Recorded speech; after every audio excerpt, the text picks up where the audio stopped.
সন্দেশখালীর ঘটনার প্রতিবাদে দক্ষিণ দিনাজপুর জেলার গঙ্গারামপুরে বিক্ষোভ মিছিল থানায় ডেপুটেশন ভারতীয় জনতা পার্টির। রবিবার বিকেলে গঙ্গারামপুর কালীতলা থেকে বিজেপির পক্ষ থেকে এক বিক্ষোভ মিছিলের আয়োজন করা হয়। এরপর মিছিলটি শহরের বিভিন্ন এলাকা পরিক্রমা করে থানার সামনে এসে জমায়েত হয়। সেখানে সন্দেশখালী ঘটনা সহ একাধিক ইস্যুতে বিক্ষোভ প্রদর্শন করে বিজেপি নেতাকর্মীরা। এদিনেরই কর্মসূচিতে হাজির ছিলেন জেলা বিজেপি সাধারণ সম্পাদক অশোক বর্ধন, এসসি মোর্চার জেলা সভাপতি সনাতন কর্মকার, যুবনেতা কৌশল দত্ত চৌধুরী, সৌরভ মল্লিক রায় সহ অন্যান্য বিজেপি কর্মকর্তারা। এই বিষয়ে বিজেপি নেতা অশোক বর্ধন জানান,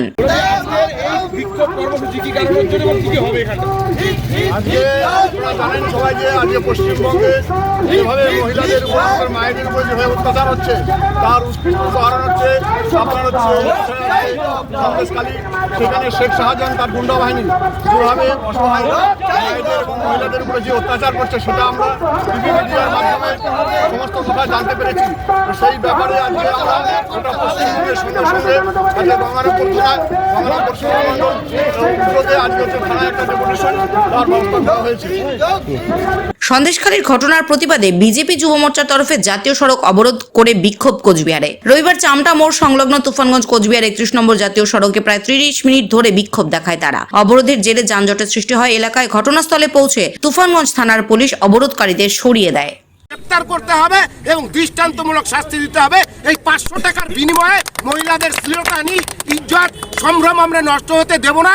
আমরা লক্ষ্মীর ভান্ডারের বিরোধিতা করব। কোনো মানুষ, কোনো মহিলারা লক্ষ্মীর ভান্ডার নেবে না। তাদের সম্ভ্রম বাঁচানোর জন্য যা করা দরকার তারা তাই করবে, এই আশা আমি রাখছি। ভারত মাতা কি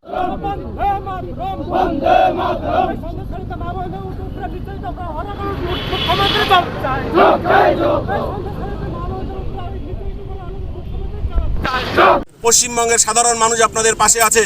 এই লড়াই চলবে পশ্চিমবঙ্গ থেকে তৃণমূল কংগ্রেস নামক যে সরকার রয়েছে, শেখ শাহজাহানদের সরকারকে যতক্ষণ না পর্যন্ত আমরা গঙ্গাসাগরে নিক্ষেপ করব, আমাদের আন্দোলন কিন্তু চলতে থাকবে।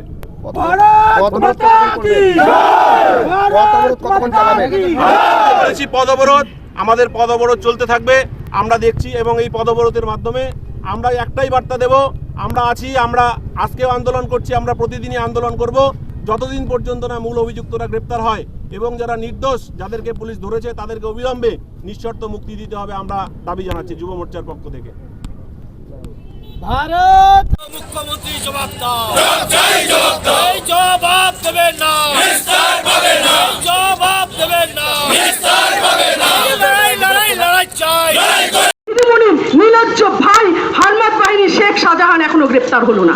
আমরা 11 বছর আগে দেখে 2011 সালে পশ্চিমবঙ্গের বিগত দিনের তৃণমূল সরকারের যে ইতিহাস, আমরা আশঙ্কা প্রকাশ করছি শাহজাহানকে গ্রেপ্তার করা হবে না। কারণ সাধারণ মানুষ কিন্তু বলছে শাহজাহানকে দেখা হচ্ছে কিন্তু তাকে গ্রেপ্তার করা হচ্ছে না। আমরা সাধারণ মানুষ যেমন এই আন্দোলনে পাশে আছে, আমরা ভারতীয় জনতা পার্টি প্রধান রাজনৈতিক দল হিসেবে দাবি করছি অবিলম্বে শেখ শাহজাহানকে গ্রেপ্তার করতে হবে, না হলে কোচবিহার সহ সমস্ত পশ্চিমবঙ্গ অচল হয়ে যাবে। এটা কিন্তু আমরা বলে দিচ্ছি।